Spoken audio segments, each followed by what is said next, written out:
Marathon training, week 13, day 3. This is the final week of the peak phase. Been doing some harder workouts and the body is fatigued, no question about it. And I found that this final week of this phase is usually the time when you start doubting yourself, you start wondering whether you can do this, maintain pace, or get to your goal. But that's part of the process, you know.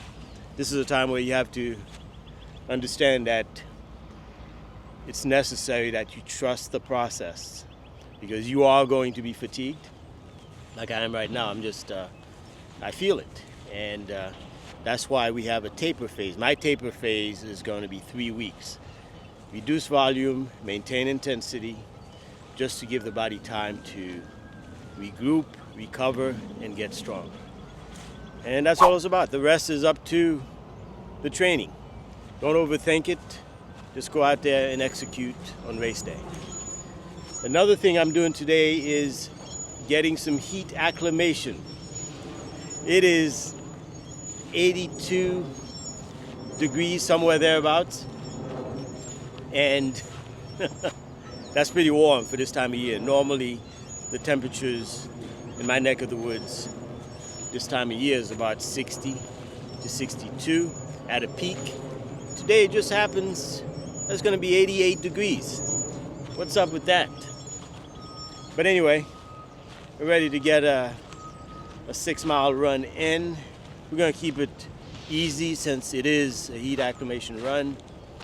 And that's it. But first, we'll do a little bit of a warm-up, dynamic routine, and we'll get going. Let's get it.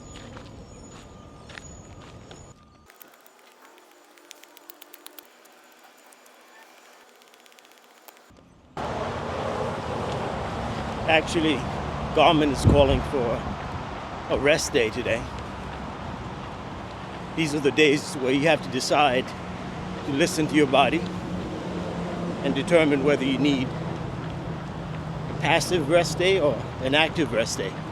So today I chose an active rest. Some kids playing basketball.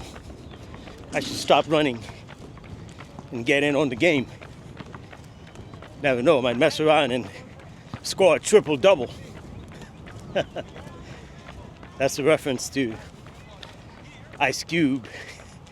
It was a good day. If you know, you know. But it's breezy, a little bit windy. We have some wind gusts here. I can start feeling the humidity kick in. I sure hope race day is not an 85-degree day.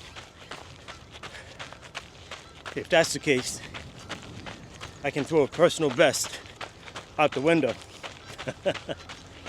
But then again, that's why we train.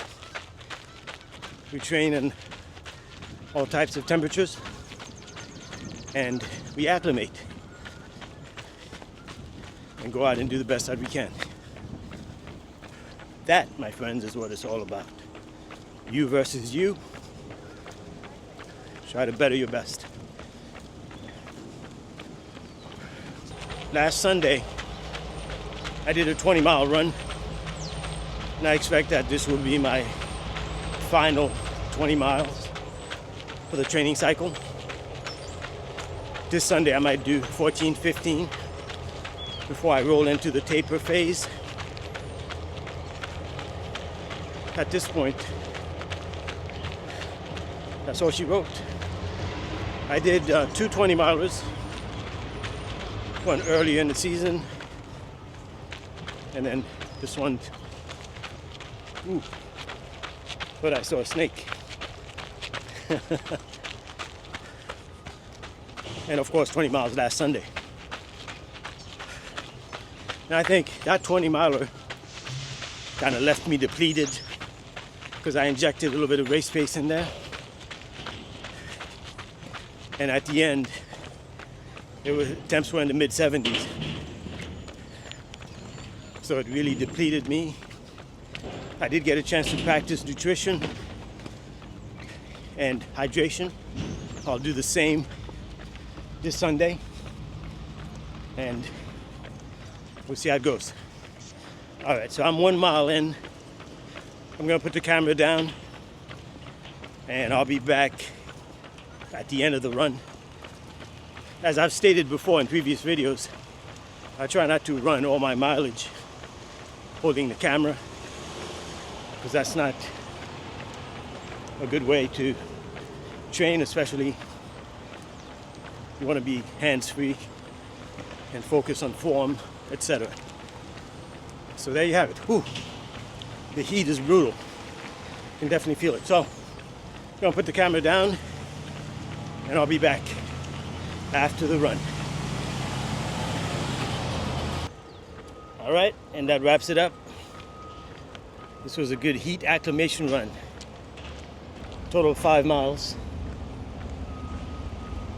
Easy, comfortable pace. Effort was a 2 on a scale of 1 to 10. Did some strides afterwards and kept it pretty comfortable. The heat made it a little bit more uncomfortable, but that was the purpose of this run, to acclimate to the heat and to get an easy run. And I might do a double today, 5 this afternoon, and this evening I'll probably come out and do another 5, and we'll wrap it up. As I said, this is the final week of the peak phase. Next week we'll roll into taper, and we'll call it a cycle. Race is on April 27th. Hope your training is going well.